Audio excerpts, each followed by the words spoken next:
Next, we have our first briefing item, which is Annex Summer 2021 Paving and Site Improvement Projects for Allen and Dickin Elementary Schools. Dr. Swift. Thank you, President Johnson and trustees. Mr. Emil Lautzana is joining Ms. Minnick and I. Trustees, you remember just a few years ago, Mr. Lautzana engaged with an outside contractor, to give a thorough evaluation of our paving because one of our commitments in our bond program was that we would update and stay in good, solid shape on our paving around the district. I'm really proud that Mr. Lautzana has brought this program online, and we really are to the point where we're keeping up with our maintenance, with our paving, and with our improvements of our properties. There was a time when we could only fill the potholes and wait another year. And trustees on this board remember such a time. And I just want to give a shout out in deep gratitude to members of our community that have supported with both the sinking fund and the bond fund that make these kinds of updates and keeping up with our properties in good shape. They make this possible. It would not be possible without the support. Mr. Lautzana is here to share. It's Allen and Dickin who are up next for this paving support. Mr. Lautzana. Thank you, Dr. Swift. President Johnson, good evening. Board of Trustees and Arbor Public Schools community. I think I'll start. I have a few slides just to kind of show what we're doing, and then I'll review the memo. This is the multi-year plan that Dr. Swift mentioned that was presented to the board in December when we reviewed the phase one bond plan. And it goes basically year by year. And we're in the summer of 2021. And you'll see the gray boxes here on Allen and Dickin indicate that based on the assessment that pavement needed some significant work. So we'll just take a look at what that looks like. This is at Dickin. You'll notice this kind of alligator cracking. Some of the pieces are starting to come out from that. Another season or two of plowing, and we would have very significant chunks of this pavement coming up on a regular basis, and we would be in that sort of cold patching and hoping that it sticks, and it'll probably not, kind of a scenario with the Dickin North parking lot. So we are recommending that we resurface the northern parking lot at Dickin. You'll see in the aerial photograph, Dickin kind of has a northern and a southern parking lot. The southern parking lot has a few years left in it. And these are very expensive assets, just like our roofs. And if we've got, 2 to 3 or 4 years left in something like this, we really want to get the use out of that, because you have about a 10-year to 15-year life cycle on these parking lots. Lots of money in those. So we are just doing the north lot. It's approximately 2,600 square yards of asphalt. About 75% of the curb will be replaced, and about 480 square feet of sidewalk would be replaced. Moving on to Allen, you see the same conditions here with the asphalt cracking, sidewalk issues with the concrete. You can't see it, but there's quite a bit of cracking down here as well. This is a path that goes off to the neighborhood. A lot of kids use this going to and from school. So at Allen, it's more extensive. I'll reference the aerial photograph. Basically goes from the street, covers this eastern parking lot as well as the main loop and the associated area. It's about 4,200 square yards of asphalt, about 15% of the curb, so not as extensive curb work as at Dickin, and about 4,700 square feet of sidewalk. There is a stormwater basin over here on the east side that currently it functions, but it's not functioning as well as it could. So we're going to be restoring that, making sure that the inlet from the parking lot is clear and that the basin is working correctly to manage stormwater. So those are the few slides that I have.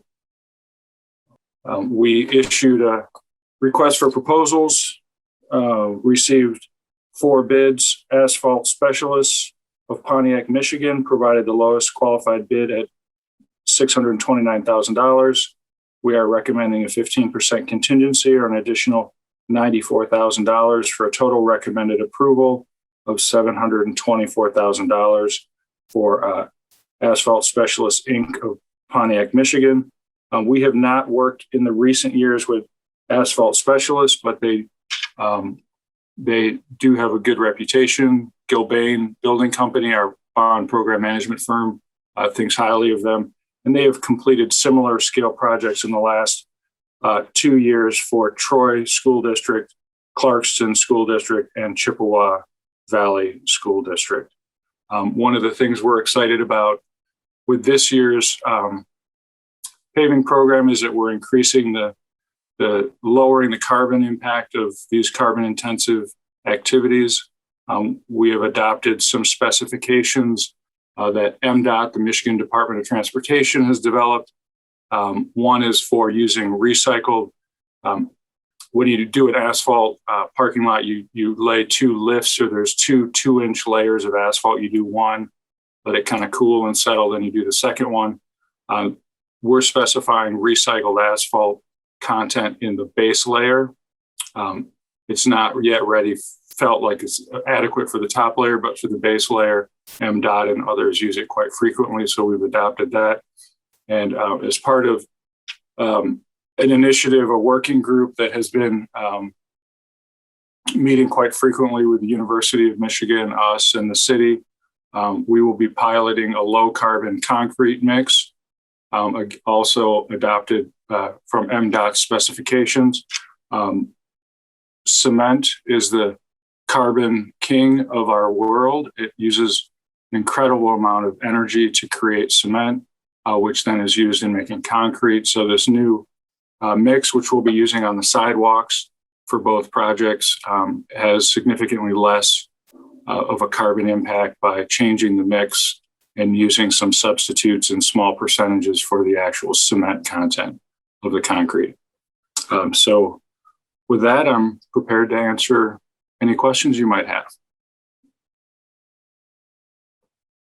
Thank you, Mr. Lozano. Trustees, do you have questions? Trustee Gaynor. Yeah, thank you, Mr. Lozano, especially for providing the close-up photos of the work we have to do at the committee meeting. You didn't have it, and from far away it looked great, but here we could really see the spider web cracks forming through, and the need seems very clear. No, glad to hear about the environmental aspects of your work too. Thank you. Thank you. Trustee Basquette. Excuse me. Thank you, Mr. Lozano, for the presentation. Just a couple of questions, and I may have missed this. You may have said this. I apologize. Start and finish time. When do you hope to start this work, and when will it be finished?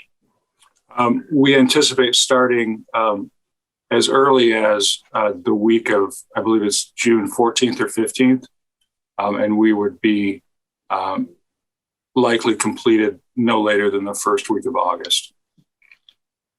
Okay. And then you mentioned the changing of the mix of the cement to be responsive to our sustainability and environmental commitment. But talk to us about the quality and any changes anticipated with this new substance, I guess, if you will. Do they still call it concrete? I mean, is it concrete 2, or how do we distinguish it from the regular I guess stuff? That's great. I'm happy to talk more about this. The industry term that I've heard is low carbon concrete. So it's still called concrete, but people are calling it low carbon. And this mix, which the University of Michigan is, when you need a certain volume to try out a different mix, or to run a mix, if you will, because these concrete plants have to kind of shift over all of this stuff. So we and the University of Michigan will be doing a pilot concurrently so that we can get the plant, enough volume to do that. There's 2 main changes. Concrete is essentially made out of 3 items. There's cement, which is like the glue, if you will. And then there's small aggregate, things like sand and very tiny rocks. And then there's large, medium aggregate is typically used in like a sidewalk mix. So stone that's about 2 inches in diameter or less. And then that all kind of gets wet. And what ends up happening is why it's so strong is the cement, the small aggregate, and the medium aggregate all kind of lock together into this really tightly dense thing. So two of the changes that are in this mix that we're piloting include using larger pieces of aggregate, so bigger stones, so the stone become more of the volume of the finished product, so then you need less cement to fill in between those stones. And then there are two substitutes that people can use in certain percentages for the actual cement, and those are industrial byproducts. Slag, which is a byproduct of steel manufacturing, and then fly ash, which I believe is a byproduct of coal-fired power plants. So you can take either slag or fly ash, depending on the availability, and this stuff is actually becoming kind of hard to find because everybody's using it in concrete now. But you mix in, 20% fly ash into your mix, and then you can use 20% less cement. From a performance standpoint, we don't expect any difference. One of the limiting factors in using it in large scale, let's say for footings in a building and a new construction, it takes quite a lot longer to cure. So typical concrete, you can partially load it in 7 days, and you can fully load it typically in about 21 days. This can take quite a bit longer to cure, so your construction schedule kind of gets drawn out because you're waiting for the footings to cure before you can put any load on them. You don't want to load it too early, or the concrete will fail. So that's one of the bigger drawbacks is the cure time. But and that's why we're from a performance standpoint, this is nothing too new, but we want to, this will be the first time that this plant is making this mix.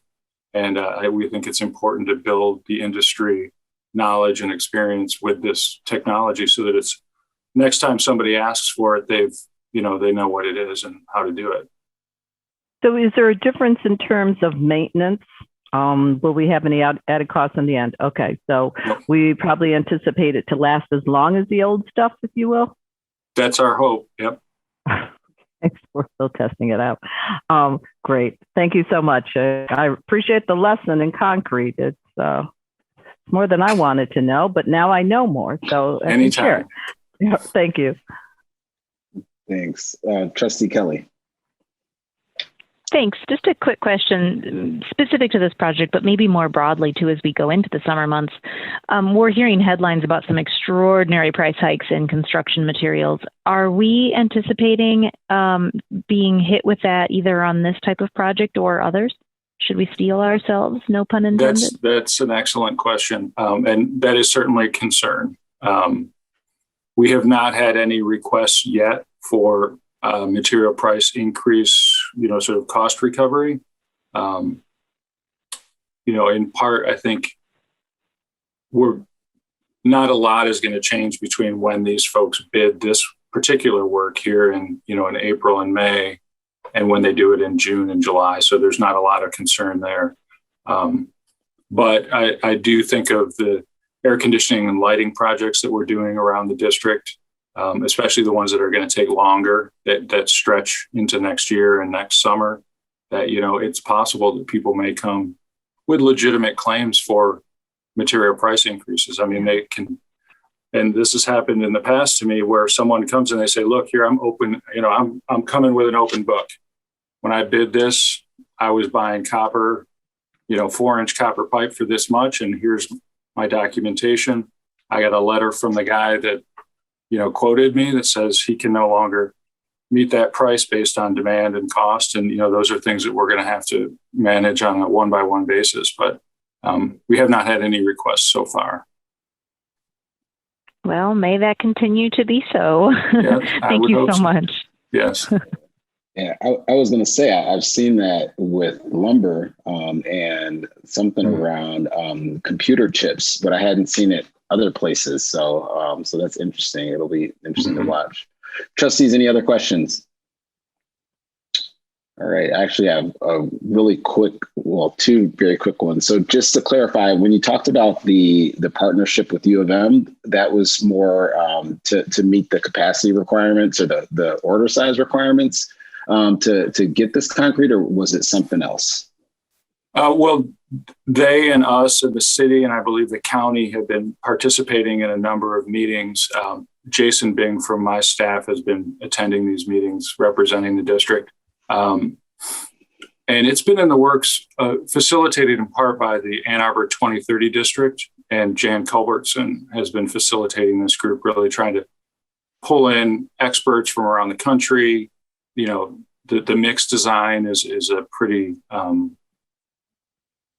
engineering heavy type of thing. So going through different mix designs, talking to different experts. And so U of M has been participating in that working group around developing this. And, you know, the city wasn't able to move quickly enough. Their contracts were already set for the summer. But with AAPS and U of M, you know, we thought, you know, we were enough volume to justify the plant being able to switch over for us for some period of time to supply this pilot. Got it. And then when you talk about a pilot, is it are you piloting this for a certain amount of time? Do you have a certain like rubric or metric that you're tracking to evaluate the performance of it? You know, I would have to get back to you on the specifics of that, but for instance, we're not using this on the curbs, which is more of a structural piece. People don't realize it, though. That curb, you just see the top part of it is kind of like an iceberg. There's a big old giant chunk of concrete below that. And so we're not yet confident in this mix to do the curbs. So we're trying to flat work the sidewalks, which are really pretty inexpensive and easy to replace should there be some premature failure. But I would imagine that there's some material testing that people will be doing. You know, it's pretty typical to take samples of the concrete, and when it's actually, you know, in production, you take a sample and then you can send it to a lab. I would imagine that some people are doing that. I just can't speak directly to it. Got it.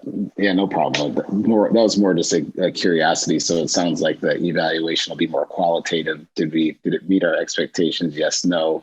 I would recommend it again. Yes, no. And then we kind of move forward based on that. Okay. Well, that makes sense. Excellent. All right. Well, I don't see any other questions. So thank you very much. Thank you.